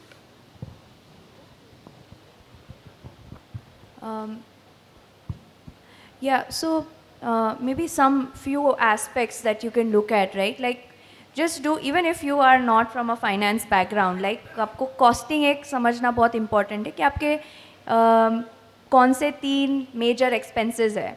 Majorly, it's usually marketing, salary, maybe logistics in some cases. Now take all those expenses that you have, and you can categorize under each expense into various subcategories, like subcategory A, B, and C. So A could be most important spend within that cost structure, and also something which is the higher component, just say. And then when you look at that subcategorization, just try to analyze on a continuous basis how much are you extracting from that A level of cost, right? Like within logistics you have ABC cost, within marketing you have ABC, in salary ABC. So try to see if you are able to extract maximum out of it. Like say suppose for an example, like in logistics, right? You always be on a lookout for new vendors or getting better rates, and of course as you scale you can always renegotiate and get better rates from your vendors. Similarly in case of marketing, so I think that, and even in case of working capital, I think that is sometimes startups, it's I've seen it in one of our portfolio companies, right? Like if you have like a good order coming in from a larger customer, but you're bootstrapping or you have just raised limited capital, you cannot strain your balance sheet at an early stage. So like someone mentioned, one has to be taking advance, or there has to be a limit to how much credit can you offer, because straining a balance sheet is almost like debt for any startup. You're not going to then be able to raise the next round. So I think this categorization helps, and also do not wait for something that is not working well. Maybe some employees not doing well, or the inventory churn not happening at a particular location. You need to cut out. You need to be very brutal. Like I said in the beginning, having a military approach is very important, especially for category A expenses within these major items. So on the cost structure, I'll again give an example, because I think that I convey better when I give examples. So again, a startup only funded by friends and family and angels. So the thing, so they are into aftermarket services. अब उसमें again ये हुआ अपना आप ये कौन गया था aftermarket में the big name. Aftermarket, yaar. Go mechanic, yes. Oh God, like the most talked about name. Go mechanic. तो go mechanic हो गया. अब पिछले 1 साल से ये स्पेस में कोई फंडिंग नहीं हो रही है. तो उसका फ्रेंड्स एंड फैमिली उसने खुद से लगा लिया, कर लिया. Now he has 2 to 3 stores, ठीक है. अब ये 3 स्टोर्स में उसको समझ में ही नहीं आ रहा है कि how things would work around for him. What he is bringing इस सार ग्रुप ने उसको पैसा नहीं दिया. सार ग्रुप इस लिव गार्ड लिव प्योर वाले बैटरी वाले थे. दे उनसे स्ट्रैटेजिक आप 2% इक्विटी ले लो और मेरे को ये इतनी बैटरीज मैं अपने इससे बेच दूंगा, आप मेरे को फिर मार्जिन दे देना. ऐसे करते करते उसने 3-4 अलग अलग स्ट्रैटेजिक पर्सन ला लिया. अब नाउ इज़ प्रॉफिटेबल यार, मतलब स्टोर लेवल पे ही इज़ प्रॉफिटेबल. अभी यहाँ से 3 से 6 स्टोर तो कर सकता है प्रॉपर. मतलब ये नाउ उसमें I guess Hero Munjal family is kind of evaluating to invest. तो इस एट अ स्टेज कि उसने अपने आप को प्रूव कर दिया, स्ट्रैटेजिक कुछ इनवॉइस लेके आ गया, is selling it out and या think that way it is working for him. So देखो, एक होती है आपकी इच्छा, एक होती है आपकी क्षमता. ठीक है, तो एज अ स्टार्टअप जब आप स्टार्ट कर रहे हो तो आपकी इच्छा होती है हाँ मैं भी यूनिकॉर्न बनाऊँ, तो मेरे को बेस्ट टैलेंट हायर करना है. बट फिर आपकी क्षमता है कि भाई उसको मैं सैलरी दे सकता हूँ, ईसॉप दे सकता हूँ. अब ईसॉप तो मैं पेपर पे बोलूँगा 30% ले ले, बट वो बोलेगा भाई इसकी वैल्यू क्या है अगर तेरी वैल्यूएशन ही नहीं है. ठीक है, सो एट एन अर्ली स्टेज अपन लोग उसी से स्ट्रगल करते हैं. क्योंकि जितने मैक्सिमम बच्चों से मैंने बात किया है पे, सर मेरे को भी हायरिंग का ही प्रॉब्लम, मैं अकेला हूँ, 2-3 इंटर्न्स हैं, बच्चे ऐसे ही अपने स्टार्ट किया है. अब मेरे को अगर CTO चाहिए, मैं अफोर्ड ही नहीं कर सकता, पैसा ही नहीं मेरे पास, इच्छा है क्षमता नहीं है. ठीक है, व्हाट वर्क्स ब्यूटिफुली कि अगर आपका नैरेटिव इतना स्ट्रांग है, आपका कन्विक्शन इतना स्ट्रांग है कि आप किसी अच्छे आदमी को ये कन्विंस कर दो कि बॉस अभी तेरे को पैसा दे नहीं सकता, बट अगर तू और मैं मिल गए तो 1+1 2 नहीं 11 बनेंगे और फोड़ देंगे. वो अभी माहौल भी है. ठीक है, तो lot of founders make this mistake कि बॉस अपना ब्रांड फूल के नहीं है ना, वो अभी अपन थोड़ा झिझकते हैं. अगर आप अपना ब्रांड बन के ऐसे फोरम्स पे जाके अपनी कहानी पिच करते हो, you might find talent there. दूसरा जो लाइफ में मैंने देखा है, जो ओनर को दिखता है ना वो साला एम्प्लॉय को कभी नहीं दिखता. ठीक है, तो अगर आपने अपनी टीम में ओनरशिप माइंडसेट दे दिया तो जिस दिन वो ऑफिस हो, मॉल हो, दुकान हो, वो घुसेगा ना, उसको सब पंगे दिखेंगे. ये सौरभ के साथ जहाँ जाता हूँ उसको वही दिखता है, ये ठीक नहीं है. ये वो ओनरशिप माइंडसेट वाले लोगों को अगर इनिशियल टीम में ले आओगे तो आधे पंगे तो उधर ही सॉल्व हो जाएंगे.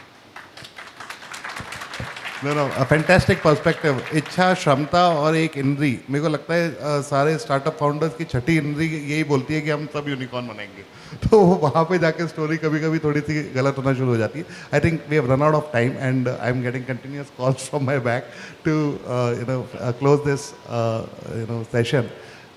So that's the best thing I like about this startup space, that it's a continuous learning. So for me also, last 30 minutes have been quite a bit of learning. So let's take away whatever best we can from this session and from this event. Thank you everybody for being patient, good listeners. I don't think we have time for Q&A. Nahin na? So yeah. So we are all of us are going to be around. So we would love to meet you guys and carry forward this discussion. Thank you everyone, and let's call it a. Just a minute. Rahul sir, I think the last piece of thing that you said was a golden nugget for all the startup founders. I would request if you could please repeat it once again. The ownership thing. नहीं, मतलब मैंने अपनी life में, मैं 51 years का हो गया हूँ, मैंने यही देखा है कि ओनर को जो दिखता है, लाइक मैं शॉपिंग सेंटर बिजनेस में था, मैं आज भी, मैंने 2007 में लास्ट नौकरी छोड़ी DLF की. मैं आज भी अगर किसी मॉल में घुसता हूँ ना, मेरे पहले 2 चीज़ें देखता हूँ, कितने लोग हैं, हाथ में थैलियाँ कितनी हैं. जितनी थैली है मतलब शॉपिंग हो रही है. तो मैं किसी भी शहर में जाता हूँ, मैं पहले एक मॉल में घुस के देखता हूँ कि यहाँ पे लोग थैली है या सिर्फ मैकडोनल्ड्स की सॉफ्टी खा के जा रहे हैं. ठीक है, बट मेरे को पहले दिखता है यार इसका टॉयलेट में स्मेल आ रहा है. ठीक है, like if I go to any office startup का, मैं सबसे पहले जाकर उसका बाथरूम यूज़ करता हूँ, क्योंकि बाहर तो लोग चमकाते हैं, जिसका बाथरूम अच्छा है उसका DNA मेरे को ठीक लगता है. ठीक है, तो ये छोटी छोटी चीज़ें ये ओनर को दिखती है. तो जैसे ये सौरभ है, इसको मैं कंपनी बाग गार्डन में भी ले जाऊँ, ये बोलते हैं झाड़ थोड़ा ठीक नहीं है, इसको यार ये ठीक करना चाहिए. ओनर का माइंडसेट है. And ownership is not dependent कि आपका शेयर्स क्या है, वो कल्चर है कंपनी का. ठीक है, तो अगर जब आप स्टार्टअप बना रहे हो इनिशियली, और मेरे को बहुत लोग, कल भी बहुत लोगों ने बोला सर मेरे पास तो पैसा ही नहीं है, मैं सैलरी नहीं, सैलरी वाली बात नहीं है. उसको बोल तू आ जाना भाई, पार्टनर बन जाना. वैसे ही आपकी क्या वैल्यू है यार दुकान की, उसमें 2-3% के लिए वो चिल्लर वाला माइंडसेट है. सबसे मोस्ट इंपॉर्टेंट चीज़ ना बस एक चीज़ समझो, आप कौन सा गेम खेल रहे हो. ठीक है, क्रिकेट गेम है, बट अगर आप टेस्ट मैच वाला टैलेंट है तो IPL में नहीं चलेगा. ठीक है, और इंडिया का नंबर 1 स्पोर्ट क्या है? क्रिकेट. नंबर 1 क्रिकेटर कौन है? विराट कोहली. एग्जाम नहीं. ठीक है, कितना नोट छापता होगा विराट कोहली साल का? 200 करोड़. नंबर 2 स्पोर्ट क्या है? For example kabaddi. उसका नंबर 1 आदमी कितना पैसा कमाता है? बट क्रिकेट में जो 50वें नंबर पे ना, वो कबड्डी के नंबर 1 से ज़्यादा कमाता है. तो माइंड में ये रखो कि अभी गेम कौन सा चल रहा है, पैसा वेयर इज जो सेक्टर ट्रेंड अपन इंग्लिश में बोलते हैं ना. अगर IPL चल रहा है तो इट इज़ बेटर. जैसे सबसे फेमस एग्जांपल है, धोनी वॉज अ फुटबॉलर. एक कोच ने आके बोला बेटा तू गोलकीपर मत बन, तू विकेट कीपर बन. काम वही कर रहा था वो. बट अभी वो धोनी बन गया ना। तो आप जो भी स्पेस में स्टार्टअप कर रहे हो, पहले ये देखो मैं फुटबॉल में हूँ या मैं क्रिकेट में हूँ। थोड़ा सा ट्वीक करोगे, हॉट सेक्टर में आओगे, ये लोग सब पैसा देंगे तुम लोगों को। Thank you so much, all the speakers and panelists. Yeah. So I request Dr. Shivaji to present the token of gratitude to Miss Harshika Paliwal.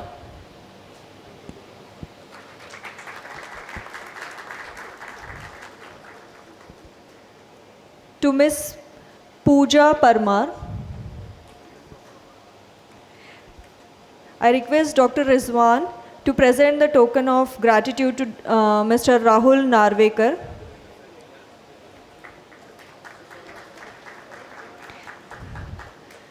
I request Mr. Neerav Panchmetya to present token of gratitude to Pankaj Bansal.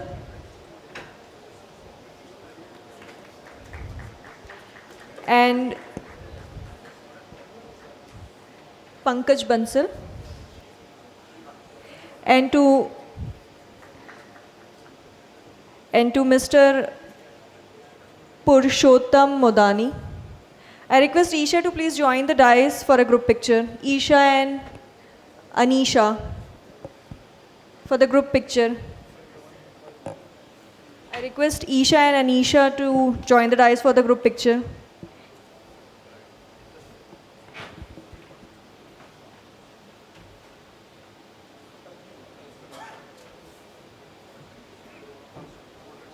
Isha and Anisha, quickly.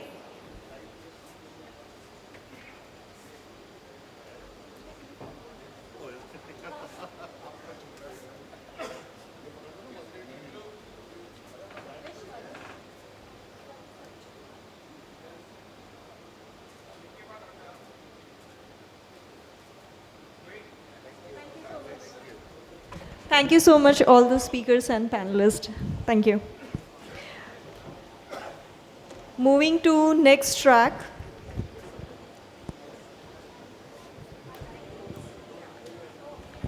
Strategic dilemma, balancing profitability and growth in business. So I would request moderator Dr. Ravi Shankar to join the dais. Dr. Ravi Shankar is an entrepreneur, mentor, and investor in the agri-food, tech, and rural impact startup ecosystem. Currently, he is a visiting professor, a leading business institute in India and abroad. Ravi specializes in teaching AI, business adoption, computer vision, and deep tech. He is also involved in fostering FPO and driving innovation and technology adoption in Indian agriculture community across agtech food value system.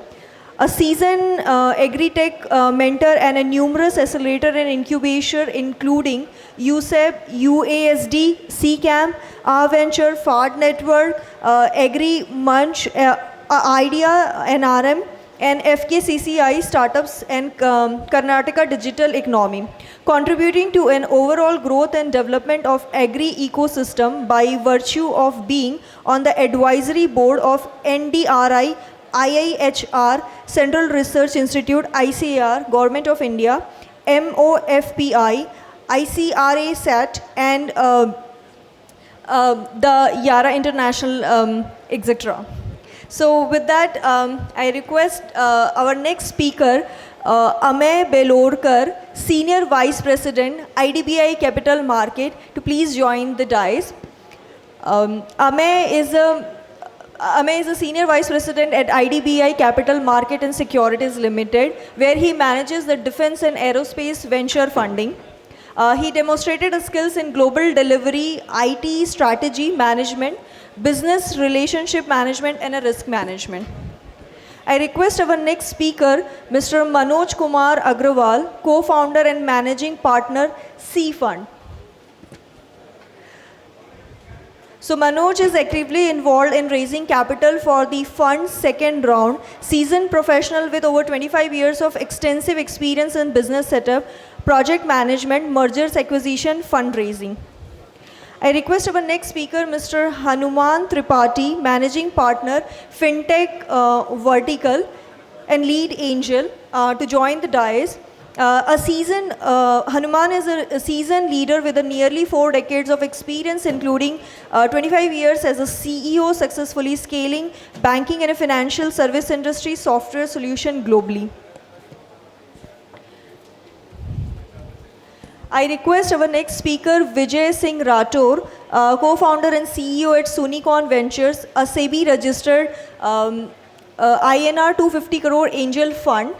He specializes in guiding investors through their angel investing journey, providing expertise in due diligence. I request my team member. I request Mr. Nitin Sachdeva to welcome Dr. Ravi Shankar with our token of gratitude.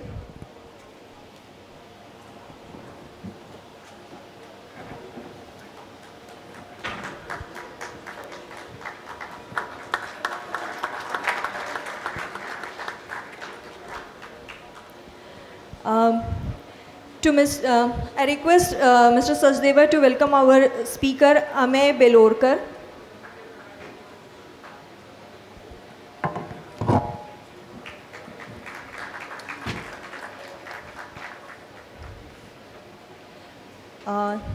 To our next speaker, Mr. Manoj Kumar Agrawal.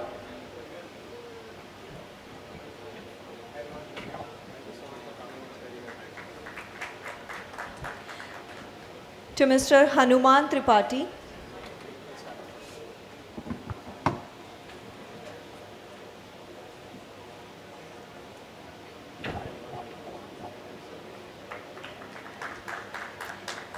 And to Mr. Vijay Singh Rathore.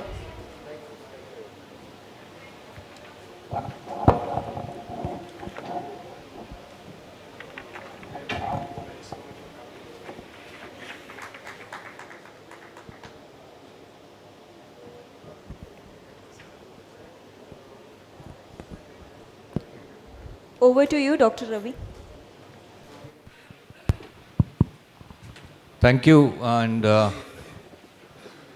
first and foremost, I would like to thank all the organizers, partners, and on behalf of the organizers, I would like to apologize also. We're running 40 minutes late. And I would really urge the organizers to make sure the next time around, we plan to the T and execute the time accordingly, yeah, because I think 70% of the people are feeling hungry and they have left. And with this rather somber road, I will start the panel discussions. The way we are structured, and I've been asked to follow the structure with some flexibilities, we'll do a round of introductions, and quickly I will start with the theme, with my opening remarks. We'll do a quick 3 rounds of discussion and then we'll open it for Q&A. But I would request all the fellow panelists to keep their views very sharp and short and be to the point. And also, unfortunately, the theme that has been allocated to us, the previous panel and the panel one before that also discussed the same thing. And I don't know why that is, but I think these are some of the things that we need to be observant and careful going forward.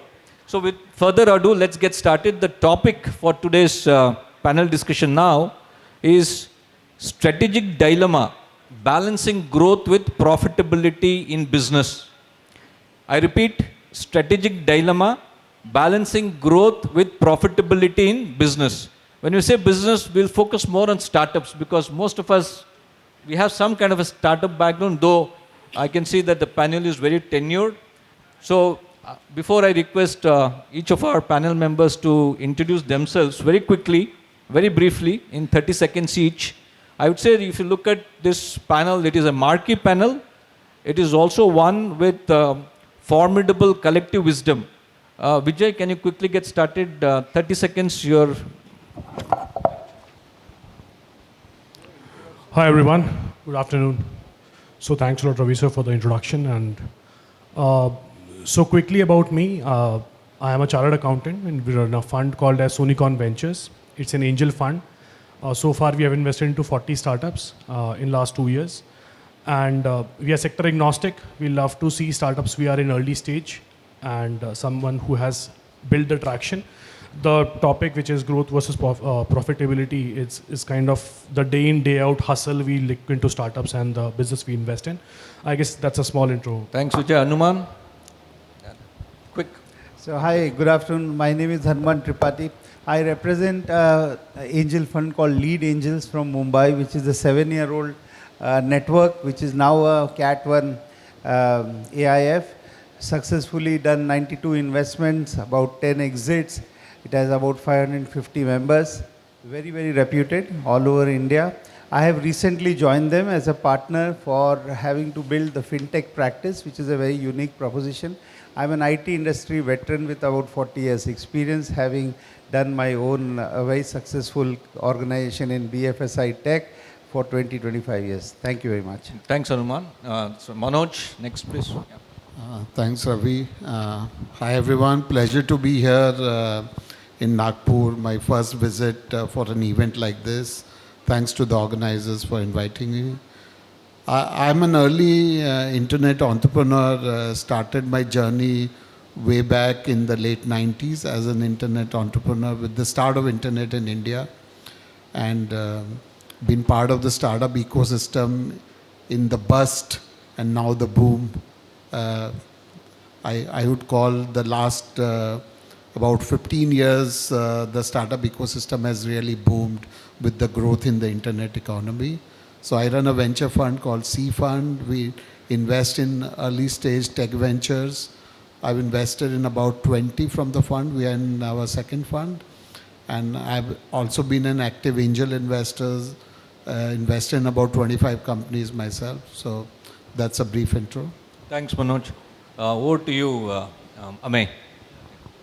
I manage a equity fund which invests in defense, aerospace and tech companies. I have one more fund which is a deep tech fund which is about to get started soon, and we invest in startup MSMEs over here. Thanks, all of you. So opening remarks, I'll keep it 60 seconds, not more than that. Balancing growth with profitability for startups especially is easier said than done, more said than done. But of course, it's a very strategic proposition. The good news about balancing profitability and growth is that it is not mutually exclusive. And with some strategic planning, it can be achieved. So therefore, I don't necessarily subscribe to a couple of views that Rakesh Ranjan was sitting and articulating here. Unfortunately, he has left this menu. Is that I don't subscribe to two things that he mentioned. One, about the inefficiency of Indian kitchens. I don't subscribe to that view. I believe Indian kitchens are most efficient. B, he also talked about growth and profitability as X and Y and a linear curve. It's nothing is linear in real world. But be that as it may be, but my 2 cents on this is that fast growth and profitability needs to be balanced. The question is, it's not easy to do. That's the whole idea, right? We want to hear our fellow panelists' thoughts about how you can balance fast growth with profitability. Is it one versus other? What are the challenges? What are some of the common mistakes? And what are some of the consequences of prioritizing one above the other? So I'll ask 3 questions, 3 simple questions, sharp, short answers, focused. Yeah. So the first question, we'll start with Vijay and go from that side to this side, is what are some of the common, say, 3 challenges, top 3 challenges that startups would face while balancing profitability with growth? So, first of all, we are living in interesting times, right? Where profitability is now being questioned. 2 years back, we won't listen to all this. And coming to the challenges, right? So, whenever a founder is building up a company, initially, and before this panel, we rightly said, all the matter has been discussed. So, we are just following on what has been discussed and we are putting perspective to it. So, see, as a founder, when you start a business, and I'm running my business as a startup. So we are investors, but we run as a startup. We don't overboard, we don't invest into hiring people which we can't afford. We don't raise from outside. Whatever we earn from our investing, we try to reinvest and build that. The critical challenges which I face, I can share from my perspective that will add to more real perspective from my side, right?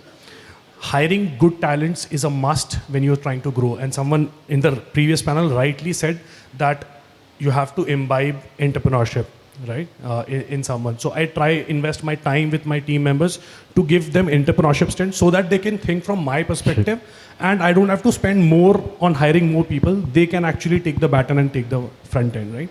So as you grow, you have to increase your team size, and that's where you have to be very cautious on hiring and then investing time in those people. So that help you in scale. The second challenges founders face is definitely getting the right set of customers and the heavy growth numbers, right? All the time, हम लोग सुनते हैं कि your traction shows the traction. We ask founders. But when I go back and sit back on my desk and see how many new investors we are adding to our community, how many good set of companies we are trying and finding out from the market, with the limited resources we have. You don't have that enormous capital sitting back if you're running business from a business standpoint, not the cash burning perspective, right? And third challenge is always reaching out to the masses, right? It's about when you have lesser capital, you're focusing on, let's say, profitability. I'm not talking about if you have money you're spending, you're doing marketing left, right, and center, you can definitely achieve growth numbers. आप हर घर पहुंच सकते हो very easily, just like the Zomato story and what stories we hear. Lekin when you have limited resources and you also have to figure out that your 100 rupees sale has to also generate some profit so that you can actually reinvest that profit into your business. So वहाँ पे marketing spends, you have to very, what do you say, धंधे की style में you have to figure out if this is going to give you ROI or you just entering numbers, abdominal numbers on the social media platforms to get the numbers, right? So that's very important. I guess these three are the primary challenges I feel. Thanks, Vijay. Hanuman, 3 points, 3 top challenges. So the very basic challenge for a startup is you have to establish that customer trust. The client has to believe, whether you are in a D2C market or you are a B2B direct seller where somebody knows you face to face. The issue is how to build trust, and the trust can only be built by your reach, and reach requires expenditure. So now I would say there are two ways of looking at whole thing. Are you funded or you are not funded? If you are not funded, then one has to be extremely careful in terms of having to manage growth by having to spend and also to conserve your money for you to survive for longer period. If you are funded, then you have to believe that the investor has given you money to spend. There will be no investor who is going to give you money and expect you to keep that in the bank. So if you are judicious and you are taking all the stakeholders together to understand where you should spend, rightly spend, and as a founder you have understood market challenges well, I think you are doing well by spending money for growth and also very tightly controlling your spend from a perspective of having to only rightly spend where your internal balance sheet or your P&L has to be managed. So your challenges are different in case if you are funded and if you are not funded. So, and also just remember one thing, that this is actually a father, son and donkey example. You will get advice from different people at different times which will make you feel that what you are doing is wrong. Whereas as a founder, you have trusted your judgment, you have gone out to learn the market, you have got co-founders and you have got investors or a community around you which is helping you. So have trust and move ahead. That is more important. Thank you. Top 3 challenges of balancing growth with profitability. See, according to me, there is no straight answer because the challenges will change for the type of a startup you are, the stage you are in, and also the category, the product, and so if we talk about deep tech, it is very different. For consumers, it's very different, D2C kind of products. But assuming that the startup is already in the market, has a product, is already selling, according to me, the top 3 challenges are, keeping the cost of innovation under control. Because, as a startup, you are expected to continuously innovate, right? Whatever category of startup is that. And that, would cover people and whatever. Cost of innovation under control. Cost of acquiring customers, whether you are B2B, B2C or whatever, cost of acquiring customers. So that, keeping that under control is, a challenge which, they are constantly fighting. If that is done well, then, path to profitability and all that works. And then retaining customer, what are you doing? The challenge, because if you are able to retain customer, your focus on acquisition can be lower. But say yesterday, there was a startup pitching and they mentioned about 40% retention. If that can be 80%, the pressure can be less. So I think these are the top 3 which I could think top of mind. Thanks, Manoj, for keeping it short. Amay, 3 challenges. Yeah. So I feel macro factor plays a very important role in this maintaining the equilibrium between profitability and so sustainable profitability is important than the rapid growth. And see, as this macro factors, as I said, the ecosystem which is there, which is built nowadays, where there are very limited investors who allows you to burn. So as I always say, if the company is B2C company, when they pitch to us for that, so they many times they say we have to expand all India. So the consumption pattern in our country is so good that if you can restrict yourself, say for example, I stay in Powai. So Powai is equivalent to one city, and the Mumbai is equivalent to one country.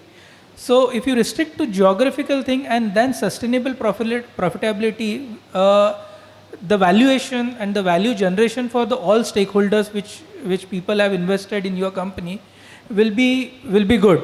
And I also feel that the innovation in the company should be as much as it motivates the user to purchase your product than vis-a-vis your competitors. So I think these are the few things which I would like to mention on the challenges which every time the startup feel, and it is not only for a startup, the challenge is for the investor also. Thank you. So we'll start with the second question and go this way. So Amay, you can respond first and we go this way. Yeah. The second question therefore would be, what are some of the common mistakes? What are some of the common mistakes that startups do while trying to balance growth with profitability?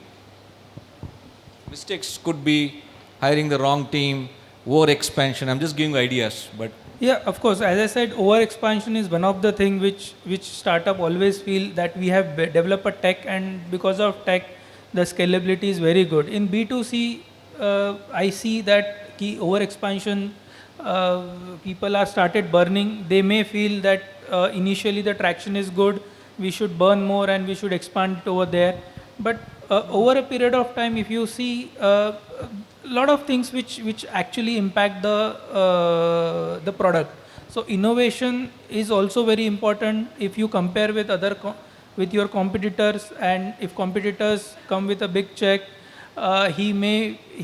So in B2C thing, the customer who purchase is very cost conscious, but on the same side, if you provide their convenience with a tech-enabled platform, then definitely customer will attract you and remain with you.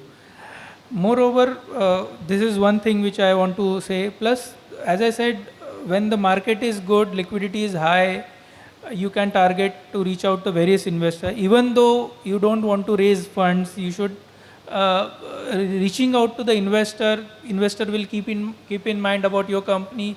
He can observe over a period of time, and whenever you required fund, then funds will be there. So whenever company needs, funds are not available. Whenever company don't need, funds are available. So you have to match both the things together. Thank you. Manoj, common mistakes while trying to balance rather. Yeah, so again, assuming that the company is making money, I mean, selling product and there is growth happening, what, in the right geography, like Amay mentioned, are you selling your product in the right geography? Even if you are a tech product, say a SaaS product, which can be sold, technically globally, but you have to focus on the right geography. Now, I'll give a quick example. A health tech SaaS company developed a wonderful product, selling it in India, and they built a huge team trying to focus on India, across hospitals, 400 hospitals as customers, but the ticket size was very small. In India, hospitals are not good paymasters. Now, a lesson learned the hard way after burning a lot of money, and the focus shifted to another geography where the ticket size was like 5x, 7x of what was India, and there was a difference. The cost of selling did not grow by 5x or 7x. So, understanding the right geography for your product and starting it there. Even if you have learnt it at a low cost in India, don't scale in India if India is not the right market for that. And then go to the right geography. So I would say one of the common mistakes people do. Thanks. Hanuman? Yeah.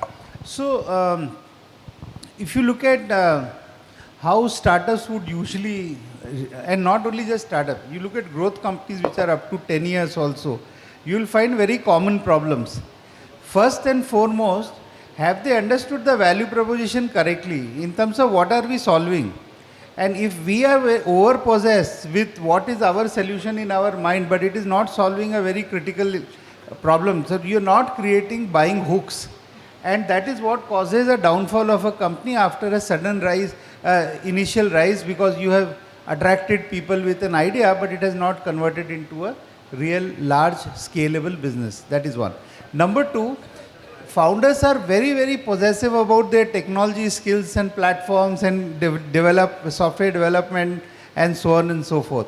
They hardly focus on other aspects of growing the organization, which is hardening the organization and investing in marketing to the extent that is required. That is number two.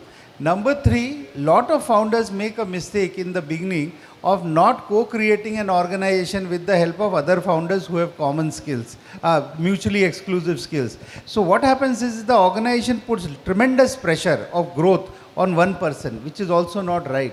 If you have like 4 corners of a building or 4 corners of a table and chair, 4 founders or 3 founders or 2 founders, you have an organization which can scale up much better. Thanks, Hanuman. I think many startups either advertently or inadvertently commit these mistakes. Nobody wants to commit mistakes knowingly, but balancing growth with profitability is a very difficult art. So, Vijay, do you want to focus on financial mismanagement, hiring the wrong people or something else quickly? Sure.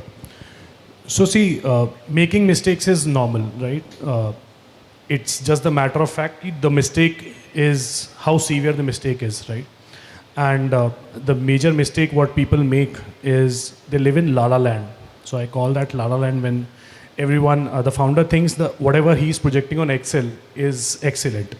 Like he's going to achieve that. So we have seen companies who are doing ₹1 crore business and projecting that they will be doing 500 crores in 5 years.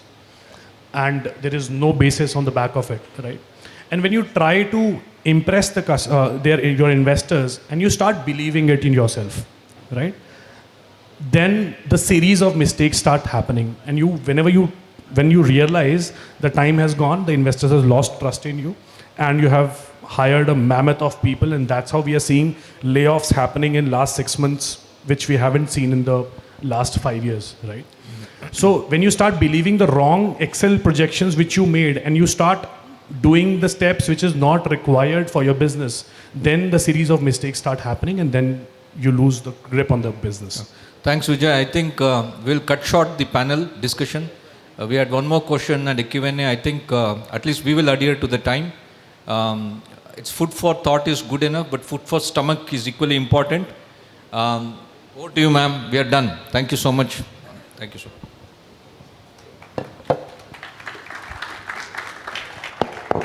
Thank you so much, Dr. Ravi, and thank you so much all the panelists for sharing the insights and where actually startup face challenges. Thank you so much. So I request Dr. Shivaji and Mr. Sachdeva to please join the stage for a group picture. He's not there? Okay. So Anisha, can you quickly join the stage for a group picture? And Mr. Sachdeva, can you please join the stage?